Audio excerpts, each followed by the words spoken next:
Patlabor is a name that looks as old as it sounds. A mecha series that initially aired in the 80s. This cluster of a franchise was shoved into relative obscurity with the rise of mega titles, such as Gundam and other large-scale shows. But today I wanted to give my perspective on one mecha anime that's been around since before I was born. Patlabor. Apologies if I pronounce it Patlabor instead of Patlabor, as I sometimes tend to put the emphasis on the incorrect syllable. So in case you couldn't tell by now, this series is freaking beautiful.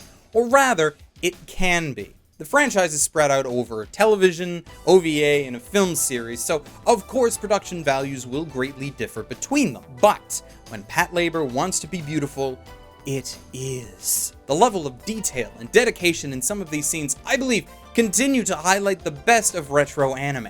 I think there's a lost value with cell art that's sadly missing in modern animation. It has this great nostalgic feel with earthy tones that just goes naturally with a real robot show like Patlabor. Speaking of, that's one easy way to describe Patlabor in a single word.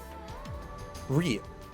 And I'm not talking about it in the same way that contemporary shows define it. This is not a series with dark and gritty, quote-unquote, realism, trying to be edgy and all that. No. This is a title that takes the concept of having giant mechs and incorporating them seamlessly into society. Like, let's look at some other mecha anime briefly. Your favorite Gundam show, or even a show that has mechs for secondary purposes, like Code Geass. Those mechs exist in worlds where their sole reason for being is for combative purposes. Unless it's Turn A Gundam, in which case it can also do laundry. Patlabor, on the other hand, incorporates mecha for everyday purposes, where said universe revolves around the existence of these robots. These labors were not created for fueling the war machine, but for everyday tasks like construction, infrastructure, and development. Of course, when machinery takes over tasks we deem too taxing for us, it naturally poses the ethical question: what happens if humanity loses control of these mechs? Enter the patrol labor and the police who pilot them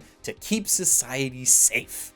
And that's pretty much what the story revolves around. How society is different with these machines in prevalence and how it reacts and copes around it. With the characters from the mobile police force as a focal point, it is a series that spotlights less on the idea of what mechs are usually portrayed as, and instead works on the development of the cast and its world by using the robots for exactly what they are: tools. This is a common theme touched on mostly in the cyberpunk subgenre, delving into the integrity of artificial intelligence and the undercurrent of fear that comes with living in a futuristic society. However, the similarities end when there's a prevalent slice of life aspect that permeates the series' narrative in both atmosphere and design, while declawing the unapproachable attitude in a traditional cyberpunk flick. In Patlabor, it just matters who's in control of these machines, kind of like guns in general, which is lampshaded even more obviously with the two main pilots, Noah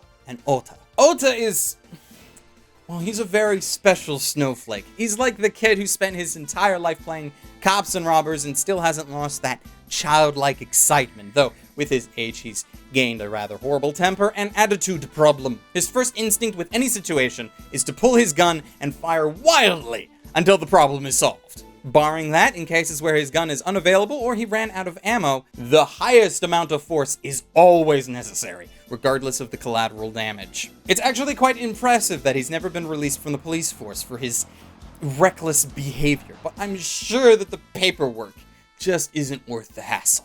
In contrast to him is fellow pilot Noah, the Genki and optimistic type. Her blend of upbeat attitude manages to not make her overly obnoxious while maintaining the integrity of the series' serious nature. If Ota is an example that highlights the dangers that labors could pose, Noah is the foil showing the good that it can do in capable hands. And this duality doesn't just extend to these two, like there are the benefits and pitfalls of relaxed and rigid command structures, the balance of old tech and new ideas. Patlabor likes to subtly address all of these issues while giving credence to both halves. Of course, it's worth noting one of the things that made Patlabor as well known as it is, and that is director Mamoru Oshii, the man behind the well-known film Ghost in the Shell. To say that he likes to inject philosophy with dense dialogue would be an understatement, since he's made a career out of it. But with Patlabor, I do feel like this is one of his most accessible works. Like, you can write stories with religious context, but there is a fine line that he tends to cross when it becomes a snooze fest and the equivalent of mental homework. Thankfully, that line wasn't crossed on this occasion, and instead it was a nice mix of both his trademark thought-provoking themes, while not letting it be a detriment to the overall pacing. His work on the OVA series, even before that, spends less time on the intellectual side of things, but rather the characters' quite vocal views on the world. Examples such as quick fourth-wall-breaking moments that go almost unnoticed. お前たちが乗車しとるのはグレートマジンガーか弾劾王か自閉症児や不良少年が主人公のロボットアニメじゃないんだよ。分かっとるのか本当に。Which was a nice change of pace from Oshii's usual dry and mentally unrelenting approach. With such a wide array of tonal shifts throughout the franchise, trying to recommend a watch order for Patlabor is difficult because of how the continuity of the series works. I would not be wrong in saying that the first two films are the highlights, but if you dive straight into them without any sort of primer, I feel like you'll miss the character introductions and vital backstory development. However, I would be loath to recommend the original OVAs despite it existing in the same continuity of the films, because honestly I felt that the OVAs didn't do as good of a job fleshing out the characters as the TV series, which I know is not a common opinion, though mostly that could just be due to lack of time. There's an inherent advantage to long-running media. It gives you time to equate with the cast, and this is an instance where the 47 episodes are, in large, warranted. Though most would probably lynch me for recommending the TV series at all, mostly because of its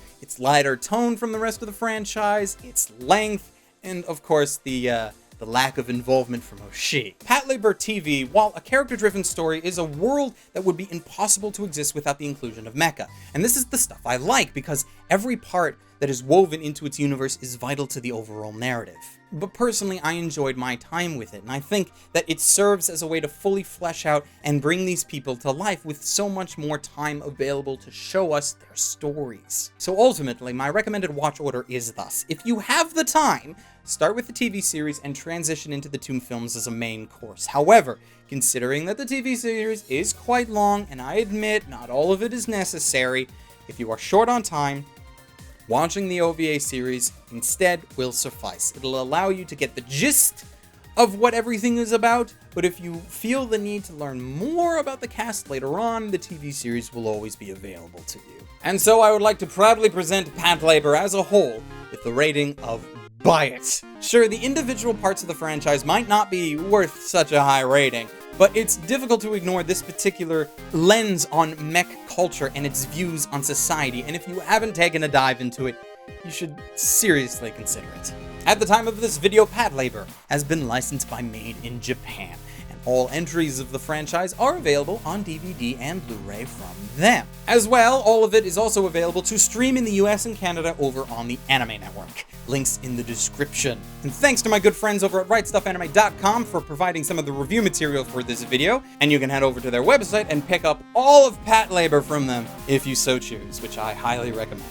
And finally, a very special thanks to all of my patrons who help to support these videos and make them possible. Specifically, a special thanks to Joshua Garcia, Calhoun Boy, Siri Yamako, Bing Theo, and Victor Ekmark. You guys are supremely awesome. And until next time, ladies, gentlemen, and others, stay frosty.